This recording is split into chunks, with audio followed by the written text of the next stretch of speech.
Good evening, everybody. Thanks for joining us again on another one of our Safer at Home series. I'm Mark Schmidt, if you don't know. Um, our, I hope everyone's enjoying these programs. I know I am, and it's been great to have all of you with us as we've been doing this, and that we're able to do this while you're still safe at home, and our speakers are hopefully safe at home or in their office. So I greatly appreciate everyone joining us. I want to thank our sponsors who's made this series possible: Cape Cod 5, First Citizens Federal Credit Union, Martha's Vineyard Savings. I also want to thank Eight Cousins Bookseller in Falmouth, because they've got copies of all of the books. We want to make sure we support our local vendors.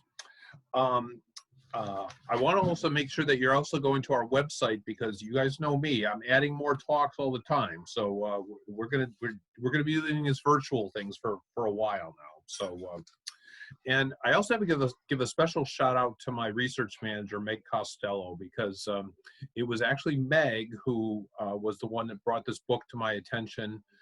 And well, I said, this looks really cool. And Professor Molesky has had the patience of Job, because we've had at least 4 different times when he was supposed to be talking, and every time something seems to come up, and the latest thing is COVID-19. So the fact that he was willing to do this virtually, it was thank you so very much. Mark Molesky is a professor of history over at Seton Hall. And as he writes on his website, I study a wide range of subjects in modern and early modern European history, with a particular emphasis on intellectual and cultural history. My interests include the Lisbon earthquake of 1755, obviously, the European and American Enlightenments, environmental history, the history of science, narrative history writing, the history of Franco-American relations, World War I and II, the Holocaust, and the history of classical scholarship. So without further ado, with that eclectic background, would you welcome Mark Molesky? Well, thank you, Dr. Schmidt, for the invitation and the generous introduction. Of course. No, just Mr., not Doctor. Okay. And thank you to everyone at the Museums on the Green, and to the sponsors, and to Meg Costello. And of course, all of you who are connecting virtually to hear this talk. As you probably assume, I will be certainly happy to take questions after my talk for as long as need be. So, keep your questions, write them down, or keep them in your head. Yeah, as I meant to say, in the bottom of your screen, you probably, if you've been doing this with us on the bottom of your screen, you see a chat feature. So if you got a question, type it into chat, and at the end we'll ask the questions. So. Okay. So as I think all of you know, the subject of my talk is the Great Lisbon Earthquake Disaster of 1755, which was, in my view, the most consequential natural disaster in world history. Not the deadliest, but the most consequential, as I'll be talking about in a few minutes. Although curiously, few educated people outside of Portugal have ever heard of it. And I'm including PhDs and professors in European history, 18th, 19th, 20th century history. They may have heard of it, but they have very little knowledge about it, again, and its effects on European politics and culture. So my lecture today is based on my book there on the left, which was the product of about 9 years of research in archives on 3 continents. And as I was telling Mark, just a few months ago, the end of last year, my book was published, you can see there on the right, in Portuguese in Portugal. It was fun to go there to Lisbon and give a lecture at the University of Lisbon. I was on radio and so forth, and really to see what the Portuguese think about my take on what is, their earthquake, their natural disaster. I tried as I was researching the book to, as much as possible, base the narrative.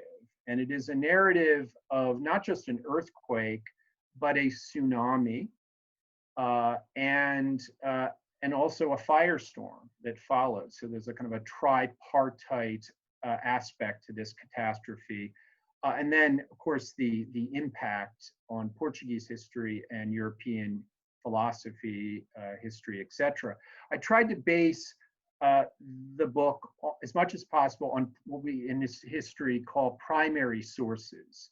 So I didn't make a claim, or I tried not to make claims that weren't based on eyewitness sources, whether those eyewitnesses were Portuguese, or because Lisbon was such an international city, there were English traders there, there were Germans, there were Italians, there were even some people from China, and I was able to read the sources in Portuguese because when I was 18 years old, I spent a year in Brazil as an exchange student. So I spent another year of high school.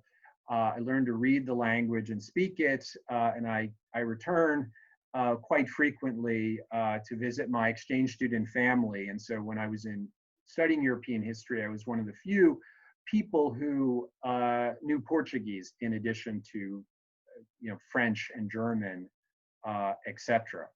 So I found sources, news sources, not only in Lisbon, but in places as far away as the Huntington Library in Los Angeles. I found a couple of letters from an eyewitness in the Morgan Library in New York. I went to the Vatican Library. I went to Hamburg. I went to Britain, Genoa, Venice. And it's amazing what's out there. And so it is based on, again, a primary source base, but also it's undergirded by a lot of reading in the scientific literature. I'm a historian, not a scientist, but I wanted my description of the earthquake, the tsunami, and the Great Fire, which I think was a firestorm, are based again on the most recent literature. And of course, understanding the science really helped me understand the eyewitness accounts. So I could read the eyewitness accounts and say, oh, this is what's going on. That's the Raleigh waves, or that's the primary waves working on the building that this eyewitness is in. So I'd like to begin my talk with a few lines from the second chapter of my book, where the earthquake makes itself known. And then I'll give you an overview of the disaster, and then I'll talk a little bit about its impact in Portugal and beyond. So here goes. The first to realize that something was amiss were sailors and ship captains in the northeastern Atlantic. At precisely 9:30 a.m. Lisbon time, on November 1st, 1755, almost 325 miles west of Cape St. Vincent, Portugal, Captain Eliezer Johnson of Boston, that's Boston, Massachusetts, felt his ship shake very much 2 different times, though the sky was very clear and the sea very smooth, reported the Boston Gazette. And so this would be, if you can see my pointer there, this is of course Iberia, this is Africa. This here is Cape St. Vincent. So Captain Johnson's boat would be a little bit maybe outside of the screen. This would be about 300 miles away. And this is where the star is the approximate epicenter of the earthquake. So continuing with the narrative. This is Captain Johnson. The first shock lasted 2 or 3 minutes. Then about 3 minutes later came on the second, which lasted about 2 minutes and shook Johnson's ship to such a degree that it unhung the card of his compass, then in the binnacle. At about the same time, 120 miles west of the Cape, the crew of the Jean was thrown 18 inches from the deck by a sudden jolt, while 750 miles southwest of Iberia, a tremor shook the Mary, of course another ship, in such a manner that it overturned the compass and broke most of the earthenware, china, and bottles on board. It strained the ship as if she had been striking on the ground, recalled the captain, and cracked the seams on the deck, which afterward leaked, though they had been quite tight before. One ship sailing 310 miles west of Lisbon had her cabin windows shattered to pieces by a shock, and another vessel experienced such a violent motion that every part seemed to become detached and pieces of artillery leapt over their carriages. Off Sanlúcar, Spain, so that would be in this area. The Nancy was given such a violent and unexpected shake that the captain initially believed that she had run aground. But after heaving the lead, that is the anchor, he saw that the water had risen upwards of 30 feet in 2 minutes, and that a second anchor fairly swam on the water. While less than 5 miles from the Portuguese coast and about 25 miles south of Lisbon, the Dutch captain of the Hollandois felt a violent tremor at around 9:45 a.m. and saw several large rocks separate themselves from Mount Sesimbra and roll into the sea with a vast and horrid noise, unquote. So, so what I've been describing is not, you might think this was the tsunami smashing into these ships, but almost certainly it wasn't, because you can tell from the timing of these, that these were the first waves, the first seismic waves of the earthquake, the P waves, as they're called, smashing in to the sides of these boats. They didn't sink any of them. They didn't cause an enormous amount of damage, only the kind of damage that I've described. But the captains were so shocked by this that they thankfully wrote it down and reported it at the next port. And it, in the cases that I've shown you here, made it into the papers, whether those papers were in the British 13 colonies or in European ports. So as far as I can tell, well, let me, it all began, let me go back here.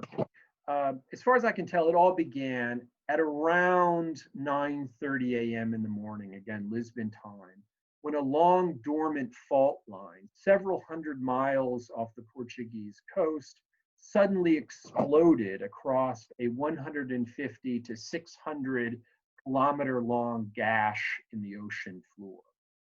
Driving upwards like a coiled spring, the energy released was staggering. The equivalent of 475 megatons of TNT, or 32,000 Hiroshima bombs. It was, we think, 3 times as powerful as the volcanic eruption of Krakatoa, and 1,000 times more potent than the devastating Haitian earthquake that you all remember of 2010, in which approximately 160,000 people died. The Lisbon earthquake has been estimated by seismologists to have measured between 8.5 and possibly above 9.1 on the moment magnitude scale, which is very similar to the Richter scale. And so therefore, it was unquestionably one of the most powerful earthquakes in human history. It is the largest ever recorded in the Atlantic Ocean, and the most powerful earthquake to strike or affect the continent of Europe in recorded human history. So in the last 5,000 years to 10,000 years. Over the next 8 to 10 minutes, the fault's hanging wall would surge upwards 2 more times for a total of about, we think, 10 meters from the seabed, each tremor radiating outward from the quake's hypocenter at 3 to 5 kilometers per second. Now, what was the sufficient cause of the Lisbon earthquake? And to understand that, you have to know something about plate tectonics. Of course, no one in the middle of the 18th century did. The two sort of culprits were these plates, the Eurasian plate here and the African plate. Again, Eurasian and African. And these continental plates are moving, as all continental plates are. The Eurasian plate is moving eastward at a couple millimeters a year, but also it's moving slightly downward. The African plate is moving westward, and it's also moving slightly sort of counterclockwise. And so both of those plates are coming into contact along this plate boundary, and enormous pressure is building up slowly year after year, and faults, that is breaks in the plates, are being formed off of this plate boundary. And every once in a while, the earth slips, energy is released, and an earthquake occurs.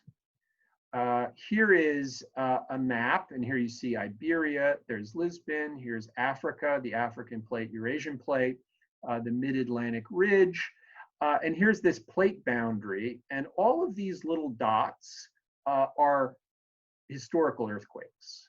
The larger the dot, you see these orange earthquakes are larger earthquakes. But in this area right off of Morocco and Iberia, enormous pressures are building up, therefore enormous, or many, not only enormous earthquakes, but many earthquakes. Here's another map, Iberia, and all these dots are earthquakes. Yet another map, which gives you a sense of how many different fault lines and how complicated the geography of the seabed off of Morocco and Iberia.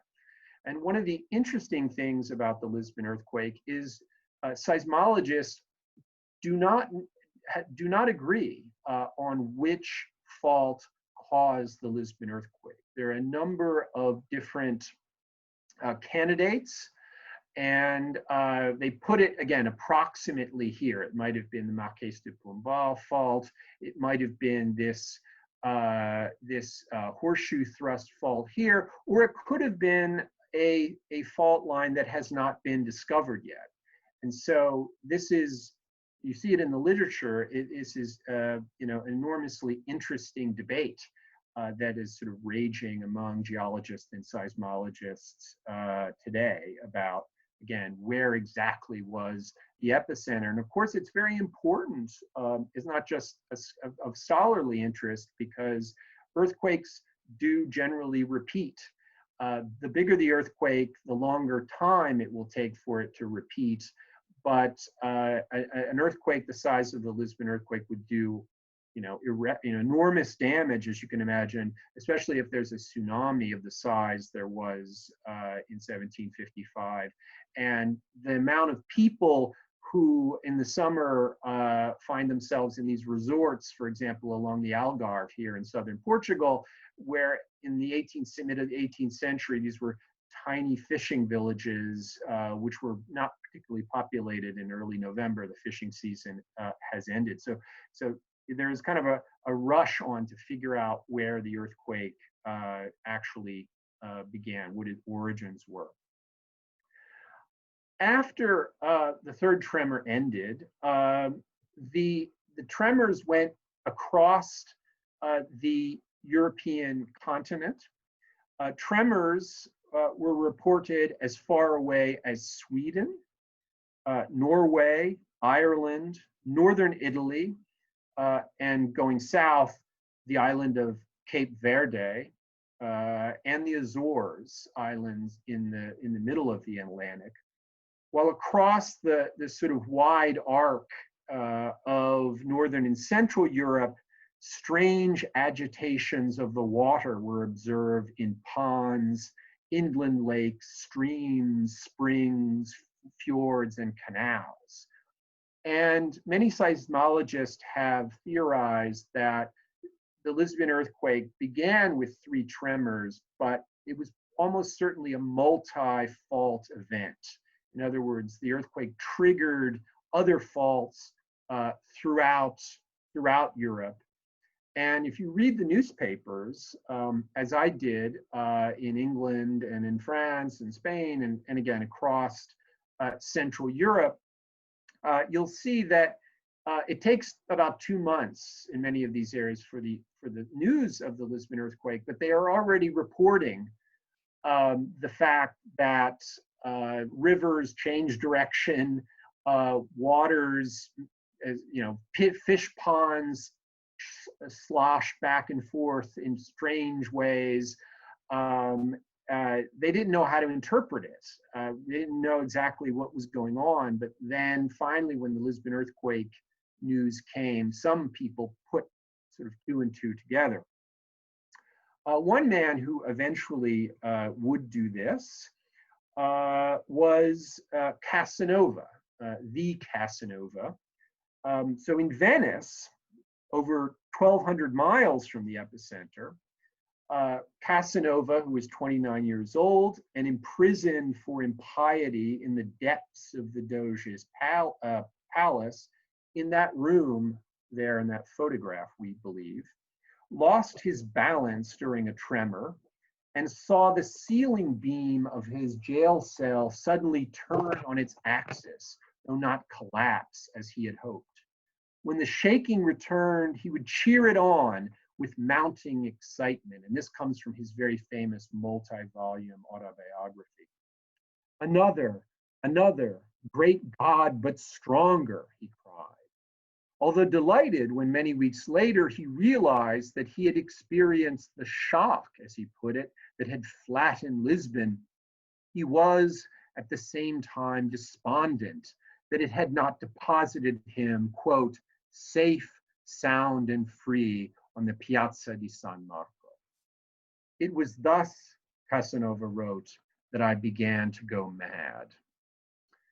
Now, not all parts of Europe experienced the earthquake. Not all so in other words, it was in various parts of France. It was not even felt. In fact, Paris didn't feel any of although other parts of France did, and that's what makes it such a fascinating geological event. But one thing I found in a Russian newspaper was that a report sent to Russia, to St. Petersburg, there was only one newspaper in 1755 in Russia, that in Naples, Italy, on the morning of November 1st, 1755, the people saw, to their horror, smoke rising from Mount Vesuvius. And they had experienced earthquakes before. It was also, and I haven't mentioned this before, November 1st, 1755 is All Saints' Day, one of the most important feast days in the Catholic Church. And so this kind of volcanic activity had special meaning for them. They sort of understood the geology enough that smoke from Vesuvius could mean an earthquake, and they ran into the churches and prayed that no earthquake would come. And in fact, no earthquake did come to Naples. But of course, and I've talked to seismologists about this, and they can't explain it, but they think that there was some connection there somehow. Because again, tremors were felt in other parts of Italy, and the smoke coming out of Vesuvius, they said almost certainly there was some connection, but it's really hard to tell, especially because we're dealing with an event over 250 years ago. Now, the Lisbon earthquake, although it was felt and was physically influenced other parts of Europe and certainly of Africa, is called the Lisbon earthquake because it did the most damage in Lisbon and it killed the most people there.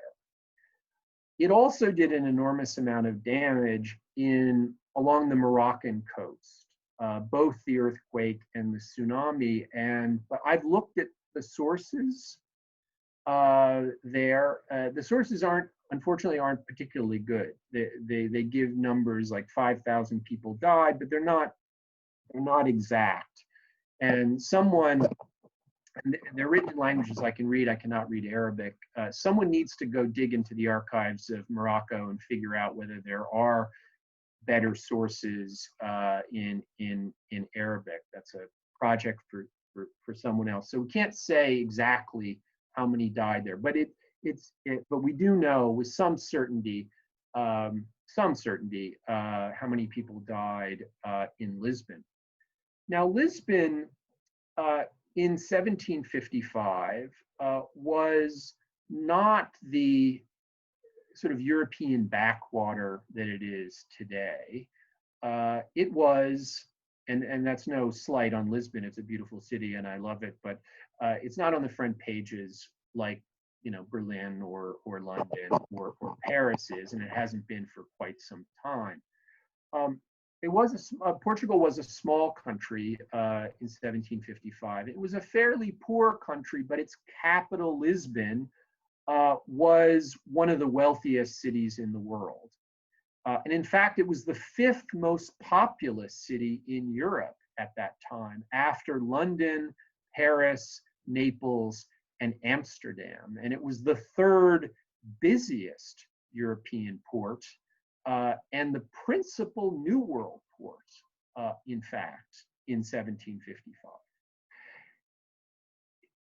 One of the first things people talked about when they wrote about Lisbon on the eve of the earthquake was how wealthy it was, how first of all, its royal family was considered to be the richest royal family in Europe, even richer than the Bourbons of France. Its churches, and there were many churches in Lisbon, were dripping with gold. And this gold, well, here's another picture of Lisbon, a picture or two. This is the center. This is the Palacio Real. This is the royal palace along the Tagus River. So if you go in this direction, you'd go a few miles, you'd be out into the Atlantic. So a major port, and the customs houses, the India House is here, and sort of right behind us from this vantage point would be the main customs house. So this gold, you might be hearing this sound behind me. It's 7 o'clock, and in New York, they pound on pots outside of windows for our health workers, and I would be doing that if it wasn't for this talk. So that's what you're hearing in the background. So the gold came from Brazil, Portugal's only New World colony, and the Portuguese had this colony for several centuries, and they hadn't found anything there. Unlike the Spanish, who almost from the beginning, found gold and silver in enormous quantities in Potosi, making in the 16th century Spain the wealthiest and most powerful country in Europe. The Portuguese found gold late, as I say, in the final years of the 17th century in the highlands of central Brazil in a place called Minas Gerais, literally general mines.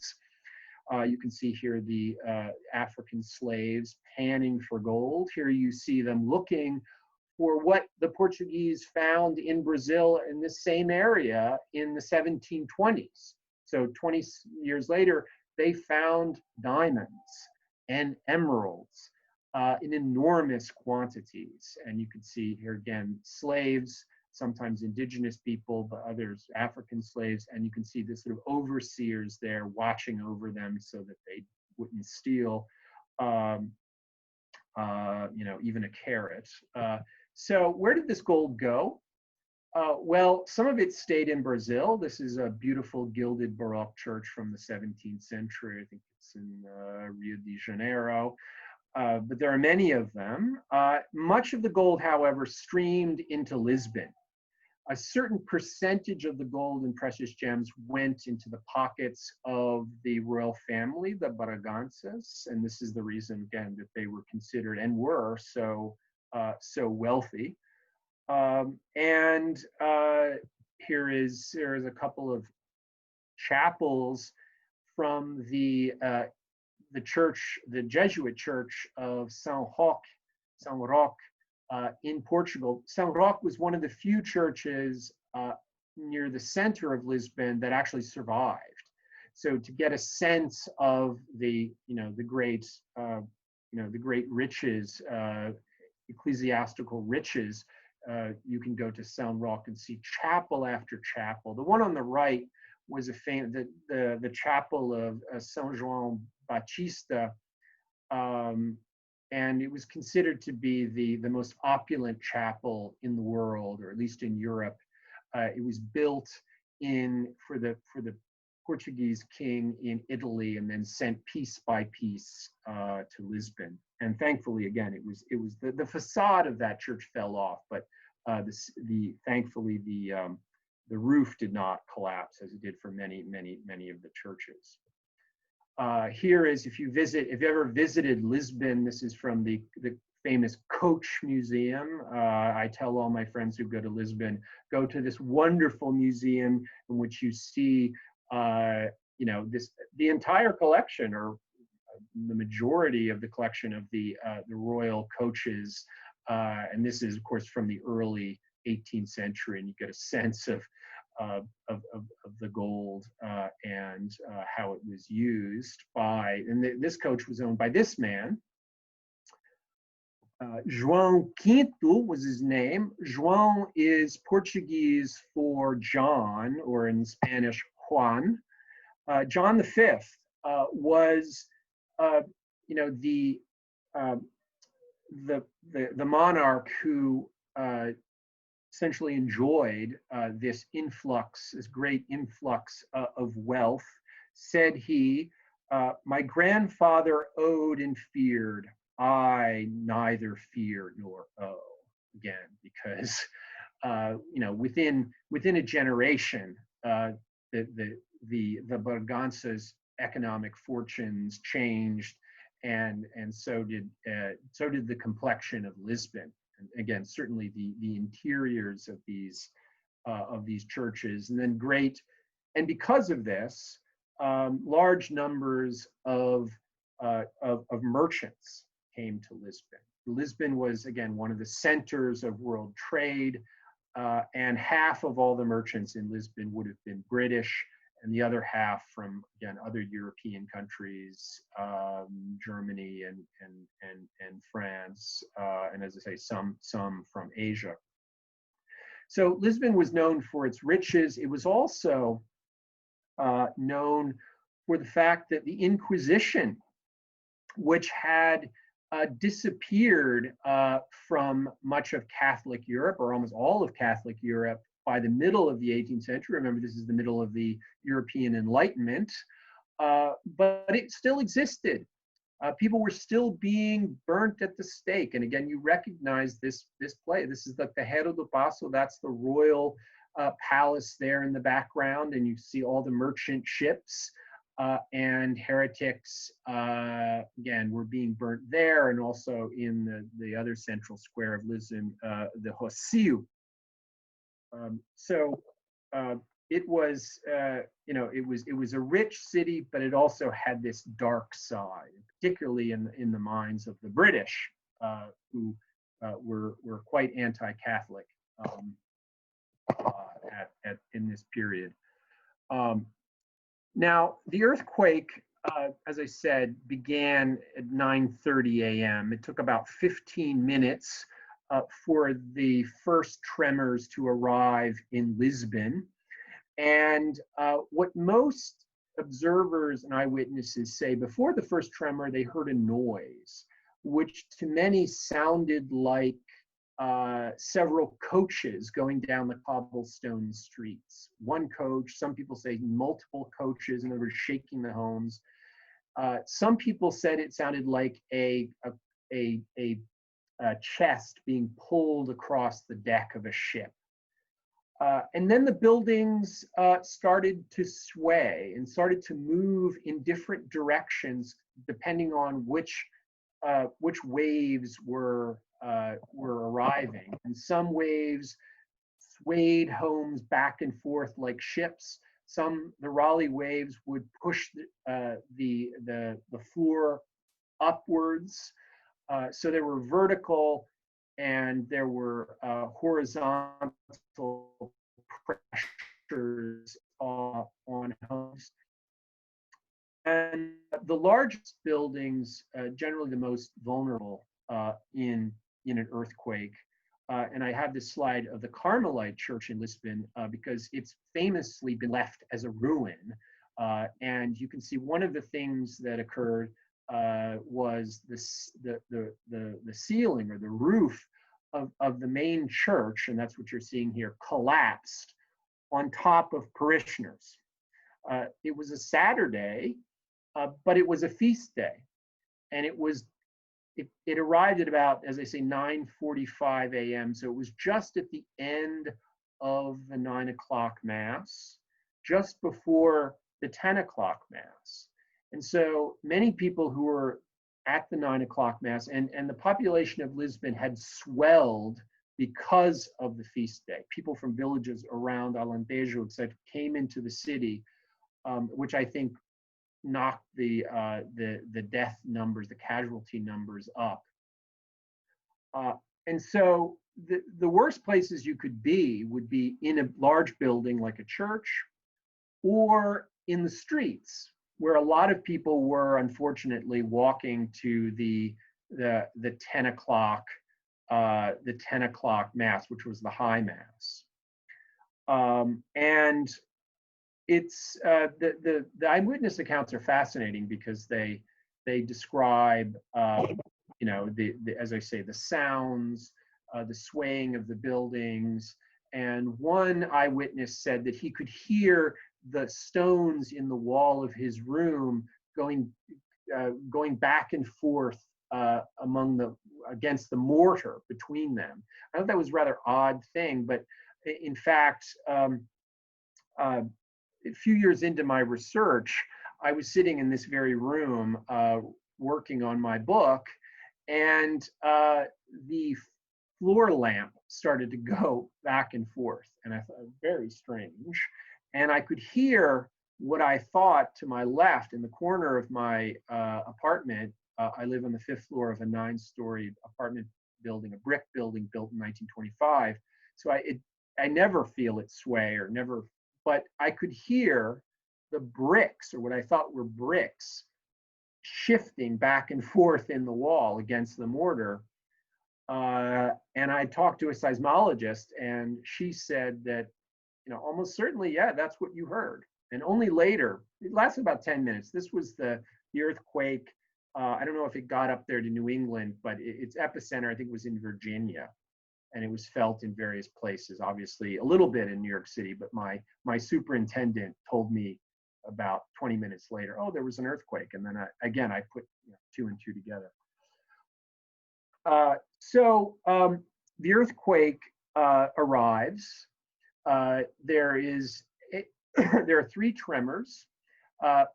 They all, including the 1 minute interval between the first and the second and the second and third. There's a huge plume of dust that goes up that takes about 10 minutes to dissipate. Many eyewitnesses said that it created a kind of Egyptian darkness. You couldn't see the sun, even though it was a bright sunny day. And then the dust settled and a new city was revealed to those who had survived. And again, thousands had died, thousands were, again, terribly injured or trapped underneath the rubble. Now, the Lisbon earthquake, the epicenter, of course, takes place on the ocean floor. It was like all of the largest earthquakes. Was a mega thrust earthquake. And that is, you can see here, the earth is pushed upwards. And if it occurs on an ocean bed, energy is forced upwards. And it creates, at least initially, it's called a wave, but it's actually, as it starts, it's an energy wave that moves in various directions. From its epicenter, a tsunami moves at about the speed. Again, it's an energy wave. It's not H2O that initially is moving. It moves at the speed of a jet airplane. So 400 or 500 miles an hour. It slows down when it gets closer to the coast. That energy starts to build up here, and H2O molecules start to be pushed into the shore. And here is a diagram from my book that shows, again, that's the epicenter, and all the places that the tsunami we know went from eyewitness accounts. It actually went through the Straits of Gibraltar, into the Mediterranean. It smashed into both Cadiz in Spain and the Portuguese coast. Morocco went as far across the equator here and went as far as Brazil. I've read the accounts from the governor of this part of Brazil. Several people, fishermen, drowned there. And there are accounts in the Leeward Islands and an unconfirmed account that it reached Cuba. I've not seen a primary source from Cuba, and someday I wish to kind of go there and look up, see if there is actual source. But there's a 19th century account that says it hit Cuba, and then there are accounts that say that it hit the Azores and Newfoundland. It was also registered in southern Great Britain, in England, and in Ireland. This was an enormous tsunami. In some places about 40 feet in height. It did most of its damage, of course, in the areas closest to it. So the southern coast, the Algarve in Portugal, and along the Moroccan coast. So again, here's the earthquake would be around here. You see the areas that it struck with the most ferocity. You can see here, though, that Lisbon is not on the coast. It's little. This is the Tagus River, and so the tsunami had to enter into the mouth of the Tagus, and there's the sandbar here, which probably took some of the energy out of the tsunami, but it did eventually smash into the riverbank among Lisbon, where it seems thousands of people had gone to the riverbank thinking that there they would find safety from falling debris and so forth. Also, there was what's called a drawback effect. The water of the Tagus drew back, and maybe people ran out into the river to find fish or shellfish or something that was revealed by this drawback. It's the same idea when you go to the beach and you see a wave, and just as it's breaking, if you look at the base of the wave, you know how the water is pulled back into the base of the wave. It's exactly the same idea, except tsunamis are waves that are several miles long, and so the drawback effect lasts actually many, many minutes. I mean, you probably saw that in the Andaman earthquake and tsunami in 2004. You saw when the ocean was being pulled back. So the tsunami goes into the Tagus, smashes the riverbank, and so here you see a before and after. These are 18th century German prints. There's the royal palace there, the Terreiro do Passo, and then the after etching, I guess, with both the tsunami, the boiling river, the ships being tossed around, and then you see the third element of the earthquake, which was the fire. The earthquake, as I've told you, occurred just at the end of the Mass, at the 9 o'clock Mass. The churches were filled with candles. Many people were cooking the feast day meal in their homes. And so when these structures collapsed, fires began throughout the city. And these hundreds of fires, it seems, coalesced into a very large fire that I believe actually became a firestorm. In an article that I published a few years before the book came out, I make this claim. A firestorm is a fire that becomes so powerful and so hot that it actually creates its own wind system. It sucks oxygen into it, and it can last for days. And the Lisbon, this fire lasted for over a week, I think, as a firestorm. And in fact, little fires were still reported over a month and a half later into mid-December. In a way that fires were still burning in Ground Zero in downtown Manhattan in 2001. Somewhat similar, again, idea. So here's another etching of the three: the earthquake, the tsunami, and the firestorm. One of the reasons that the earthquake caused so much damage is that Lisbon at its center is a kind of a bowl. And this is taken from the hill of St. George on the castle. And you can see at the center, it's this kind of carved out area that's actually landfill. This 2,000 years ago, when Julius Caesar visited Lisbon, this would have been a cove. And over 2,000 years, it was filled in. And so underneath it is sand, and sand magnifies earthquake tremors. And those earthquake tremors meant that this Baixa area, meaning low-lying area, was where most of the earthquake damage occurred. And these kinds of valleys, or these kinds of areas which are kind of carved out areas, whether in nature or in a city, are perfect places for firestorms. And so this central area here was where the firestorm occurred. And here's a map. So this is the royal palace here. This is that royal square along the Tagus River here, the River Tejo. And so here is the area where the fire occurred along this dotted line. So the Baixa right here is where most of the damage was done. The tsunami only went to about this depth, although a lot of Lisboetas, people from Lisbon, think that it overcame the Baixa, but there's no record of that.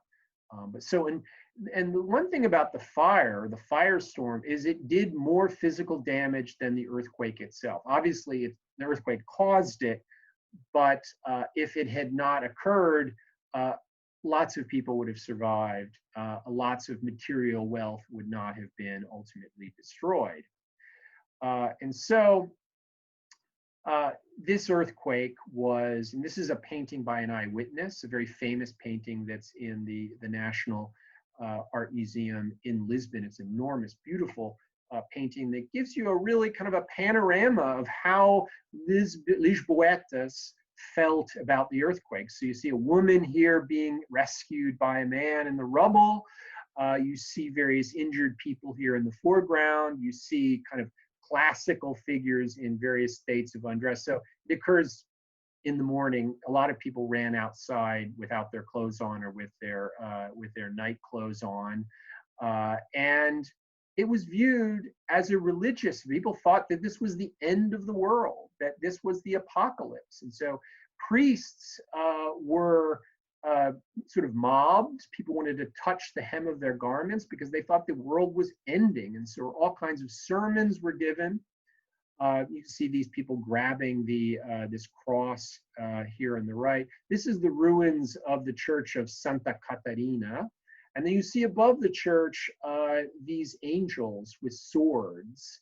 Again, this people, because it had happened during Mass on a feast day, it was interpreted, at least at the time, as an event which had, again, enormous sort of otherworldly meaning. So here real quickly, here's some famous, this is the main cathedral in Lisbon. This was done about 2 years after the event. So people who survived went into the outskirts of the city. There aren't any more, but there were fields, and they built little huts. First of all, tents, and then little wooden huts, where they lived for many years in some cases. And two people who lived in a very opulent wooden hut were the king and queen of Portugal, who barely escaped the earthquake. They were not in their royal palace down in the center by the Tagus. They were in Ajuda, or farther out in one of their other palaces. They and their daughters survived, but Joseph I, José I, it is said, was so afraid of going into a house. He never went into a house that had a stone ceiling to it, or it was made of stone. And so he, for his entire life, his palace was made of, again, of wood. The king was rather shook up by this event, perhaps not as traumatized as some historians say he was, but he leaned heavily on this man, the Marquis de Pombal, one of the most important figures, I think, in mid-18th century history, modern European history in general, but he's not that well known, again, outside of Portugal, although he should be. He was at the time a Secretary of State, and he was at his home in the city, which was not destroyed by the earthquake, and he got on a horse and he went to the king's side, and he began giving orders to protect and save the city. And the king, over the next few weeks, he becomes the indispensable man. And over the next few months and into a few years, he becomes sort of a de facto dictator of Portugal. Now, everything he did, the king signed off on, but it was Pombal, again, in charge as the indispensable man. He was an interesting figure. He had, I'm ambivalent somewhat about him. He was a man of the Enlightenment. He did not believe that the earthquake had been sent by God to castigate the Portuguese for their sins, as many of the preachers were saying. He believed that it was a natural event. On the other hand, he believed that the Inquisition should be ended.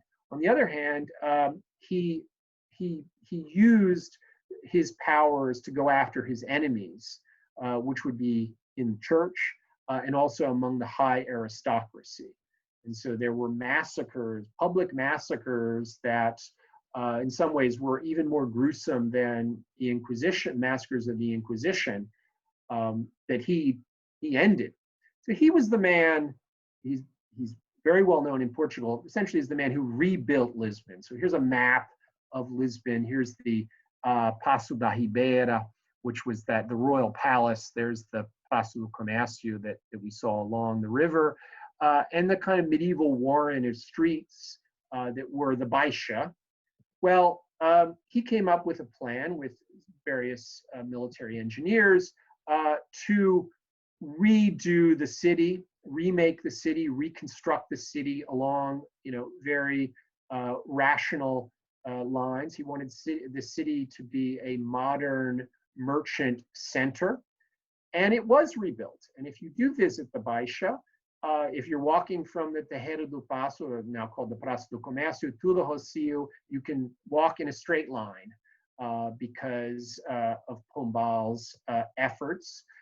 The buildings in this area that were rebuilt using the latest anti-earthquake technology. This is the Gaiola Pombolina, which is the Pombal cage, which is meant, you can see these crosses here, are meant to keep the walls of the building intact if a large earthquake, and it's actually worked. I mean, there hasn't been an earthquake since then as strong as the 1755 one, but most of those Pombeline church or buildings do stand today. So here's that central square that I've been showing you, and here is the rebuilt Baisha. And you can get a sense of it being a kind of a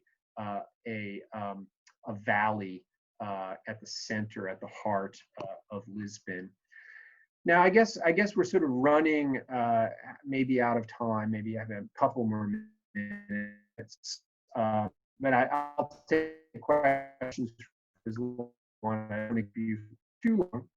Some interesting things about the Lisbon earthquake is the recovery effort. It was, I think, the first international relief effort ever mounted.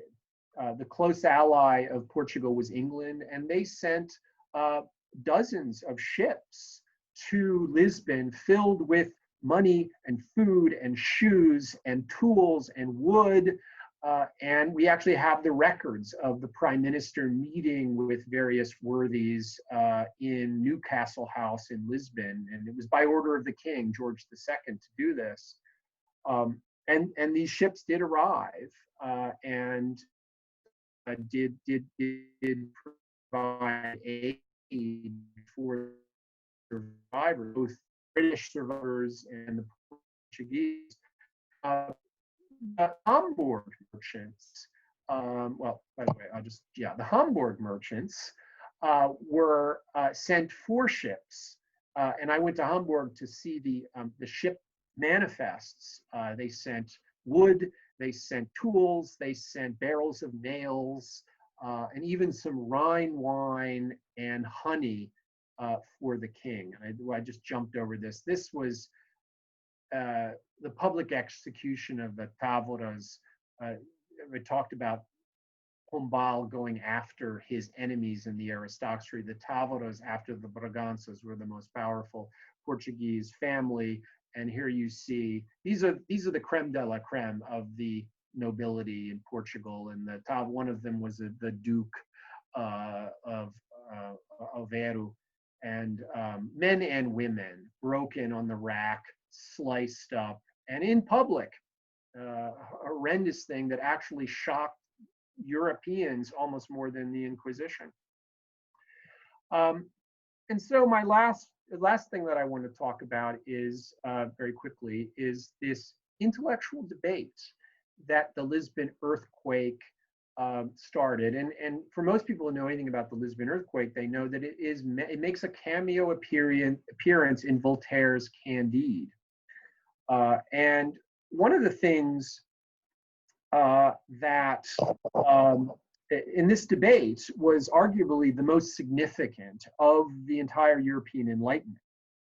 And it engaged not only philosophers and professors, but ordinary people in the pews and front parlors from Lima to St. Petersburg. And so the Lisbon earthquake was very much a public event in that it affected a large portion of the population of the Western world. And so the question was, for those who believed in God, why had God done this? Why had God sent the earthquake to kill all of these innocent people? Most people thought they were innocent. Of course, they were papists. They were carrying out the Inquisition, and so there's some of that. But also the philosophers, the philosophes, had a problem with the earthquake because they couldn't square it with their faith in nature.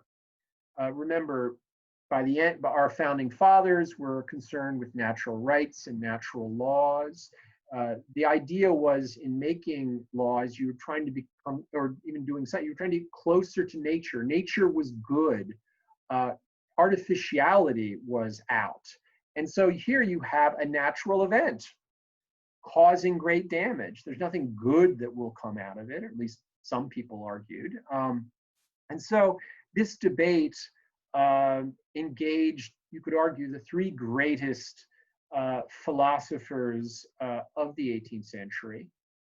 François-Marie Alouet, Voltaire, who was in Switzerland, felt the tremors of the earthquake, a bottle of red wine fell off a table and smashed on the ground. And then several weeks later, he learned about the earthquake and was touched that he had felt a tremor from it, but also was greatly saddened by the earthquake. And he, in his poem on the earthquake, from which I take my title, "This Gulf of Fire," in English translation, but he found a subject to write on, and it becomes his masterpiece, Candide, which is an attack on people that think that all is well in the world. And, you know, earthquakes are a natural occurrence. How do we square that? If God is good and nature is good, why did these horrible events keep happening? Why are there wars, et cetera, et cetera?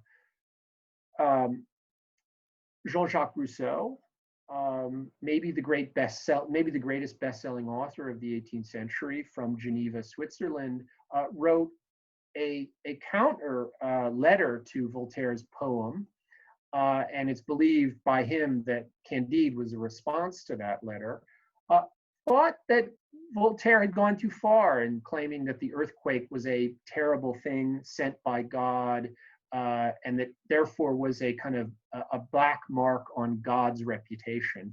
Rousseau would have nothing about that and said, no, the problem was not God or nature. The problem was man.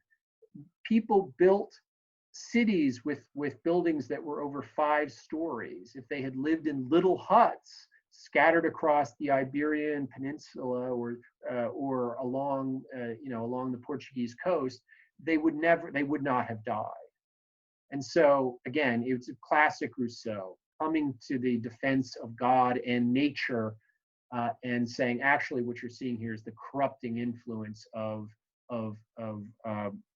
cities that are too that are overbuilt and are too congested.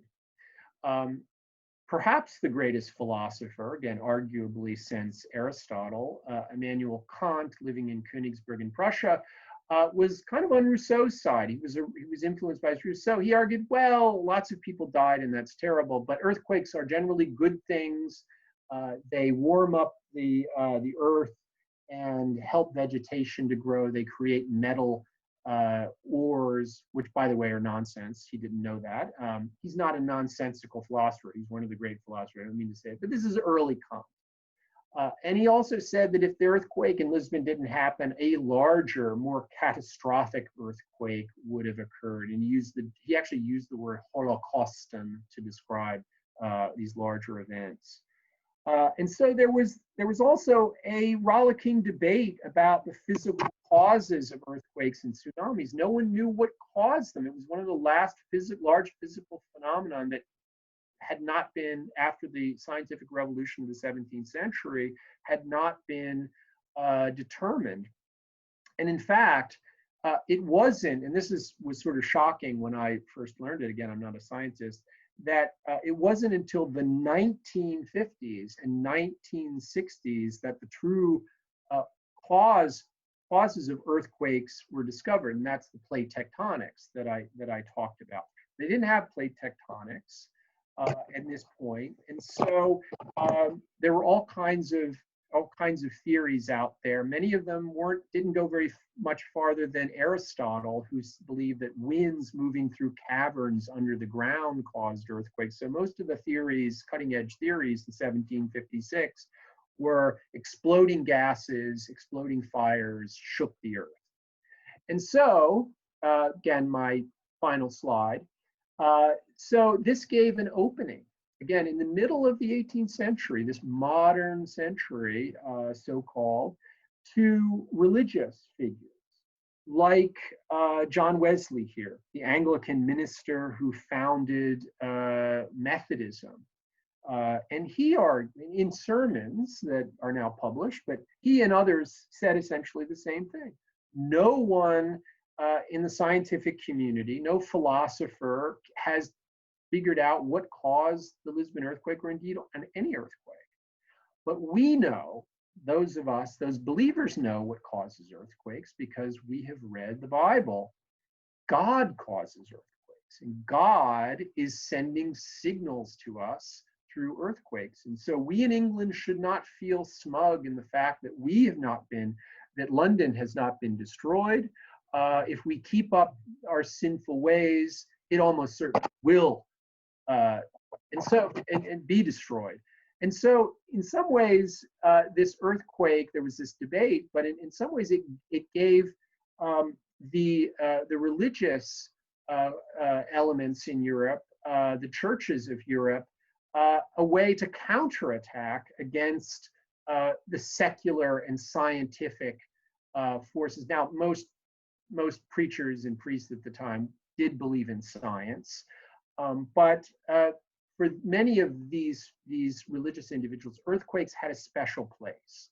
Maybe, yeah, storms are caused by physical phenomena, but earthquakes, yes, caused by physical phenomena, but it is God that is behind it. And so, in the end of my analysis, the Lisbon earthquake reveals not so much the beginnings of modernity, but the persistence in the middle of the 18th century, in the middle again of the Enlightenment, of a pre-modern mindset. So thank you very much. I went over a little bit, but I'm happy to take questions if you have any. Thank you very much for that. Yeah, questions have been coming in, not to fret. First of all, I think we all have read Candide, and I think that's where, if any of us knew about this, that's why we knew about it. And because of that, why don't we know more about it, for one? And in incorporating one of the questions too, it sounds like you did an incredible amount of research in many places. How did you know where to look for primary sources? You mentioned the Huntington, etc. Yeah, okay, well, I'll answer the first question, or I'll try to answer the first question, and then if I can remember the second, but remind me if you. Yeah, why don't more people? Why haven't there been more books written on the earthquake? Certainly, people in Portugal know about the event, and lots of the Portuguese have written lots of articles on it and so forth, but they haven't written a lot of books, like big narrative histories. In fact, really none that I know of, because it's sort of not in their tradition as historians to write sort of overarching histories of the earthquake. Now, I'm not really answering your question. I'm just explaining why there have been so few books written on it. I think it has a lot to do with the fact that Portugal today is not on the front pages of newspapers. We don't think about Portugal very much. We think more about Spain, and in fact, you see that in history departments in the United States. There are very few chairs of Spanish history, almost no chairs of Portuguese history. You have little pockets of Portuguese history, for example, at Brown University, because lots of Portuguese and Brazilians live in your part of New England, as you all know. But the interest for Americans is German history. And now there's a great deal of interest in Latin American history. So it has everything to do, I think, with the fact that the only thing we know about Portugal is, Vasco da Gama, and it comes up in a world history course. But because Portugal is not a major player in European and world events today, its history is not known or discussed. So that's how I would answer that. The second question, how did I know where to look? Well, what I did was I, of course, first went to the obvious places in the various archives in Lisbon. But then you, as a historian, you're kind of like a detective. You have to think, okay, and you have to think about paper trails. So if there are survivors, who was in Lisbon at this time? So who would have been writing things down? So it would have been members of the church. So where would their writings be? Where would you find those writings? In fact, a lot of those things are not in the hands of the church. They're now in secular collections, city collections. I tried to figure out, well, there was a diplomatic presence and a presence of merchants in Lisbon, and that's clear. And so I knew there were merchants from Genoa. So the letters would have gone from Lisbon to Genoa, where they are today. So I sort of followed where I thought the paper trail was. I had no idea that I would find something in the Huntington Library, but I had a sense that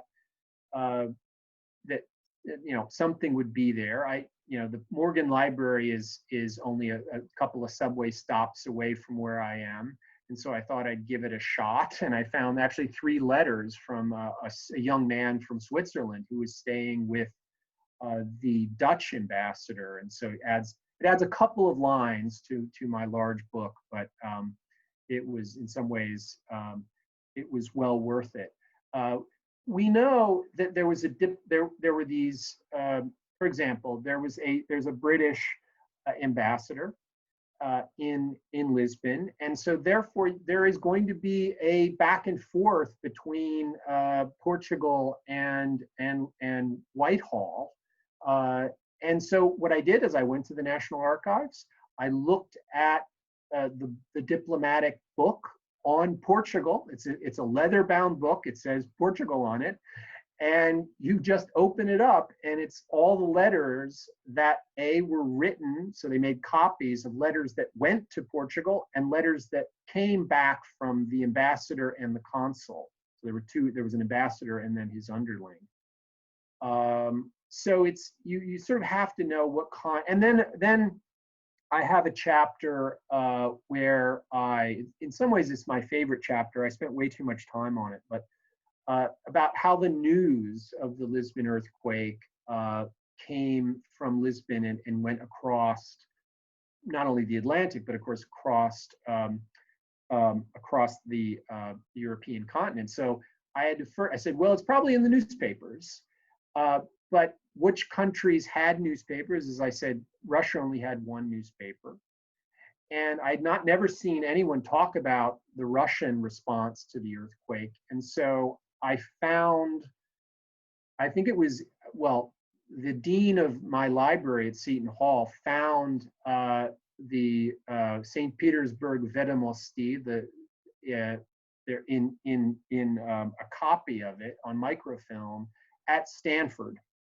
And they sent it to the library in Lisbon, at Seton Hall.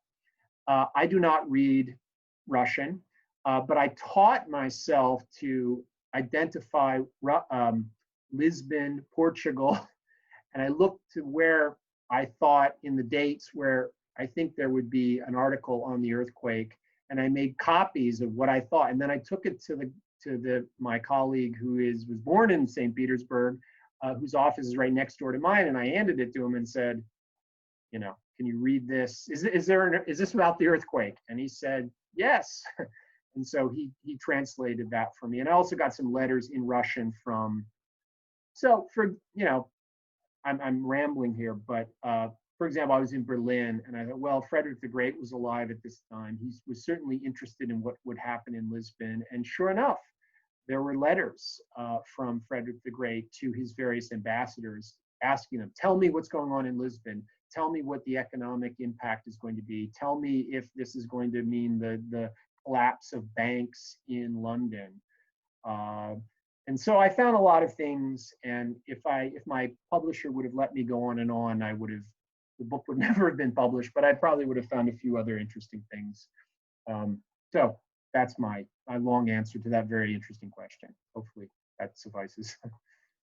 All right. Can you repeat again how and why did the earthquake cause a fire? And might stores of whale oil, olive oil, or something similar enhance the conflagration? Yes, that's a very good question. So the earthquake struck at 9:45 a.m. On this feast day.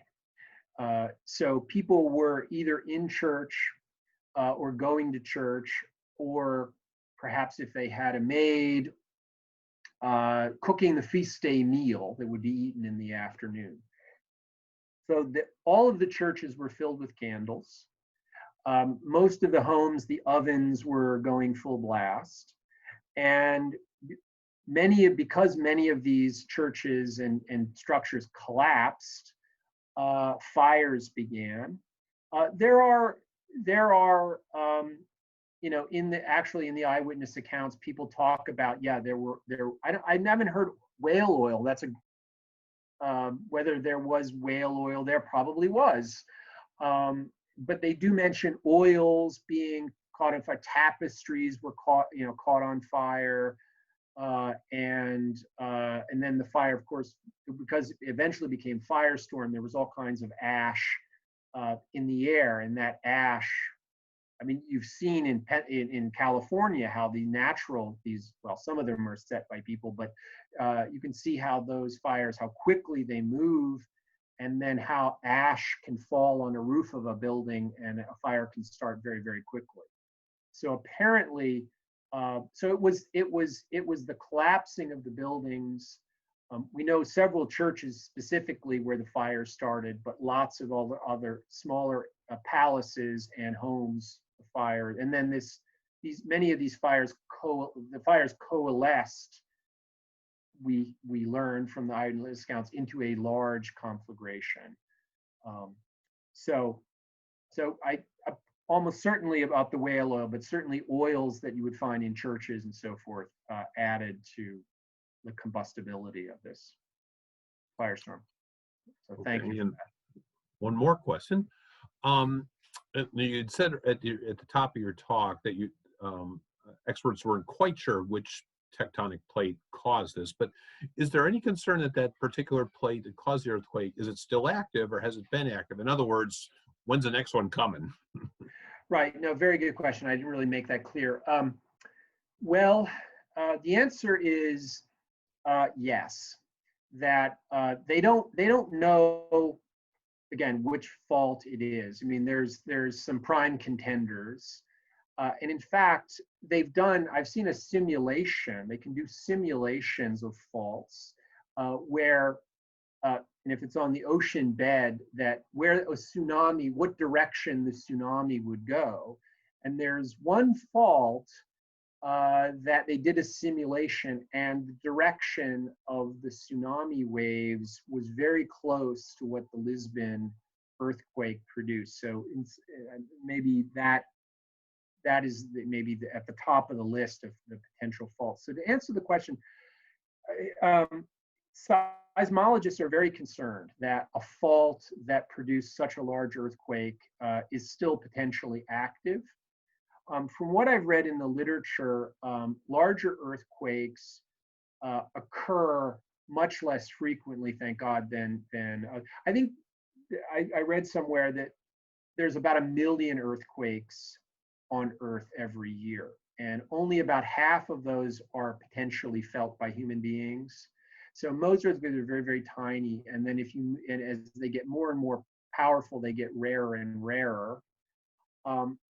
An earthquake this size potentially could repeat, and again, this is what I've read, possibly every 500 to 1,000 to maybe even every 2,000 years. But those are guesses by scientists. And so it is very important for seismologists to really identify what fault it is, so they can perhaps make a prediction about a future seismic event. But they do think, I think in the literature, they were saying, yeah, this fault will someday create another large earthquake, but it's probably not imminent, and no one has claimed that. They think there's still a few 100 years to go, if not 1,000 years to go. Thankfully, if that's right. Right. I want to thank you for doing this tonight. I want to thank everyone for joining us tonight. This has been fascinating. Again, I want to thank Meg Costello for alerting me to this one. So all the kudos go to her. Thank you, Dr. Molesky, for doing this. Thank you, everybody, for joining us. Our next talk is Tuesday at 3 o'clock. So stay safe, everybody. Again, Dr. Molesky, thanks so very much for doing this. Yes, thanks all of you for coming and virtually, and again, stay safe.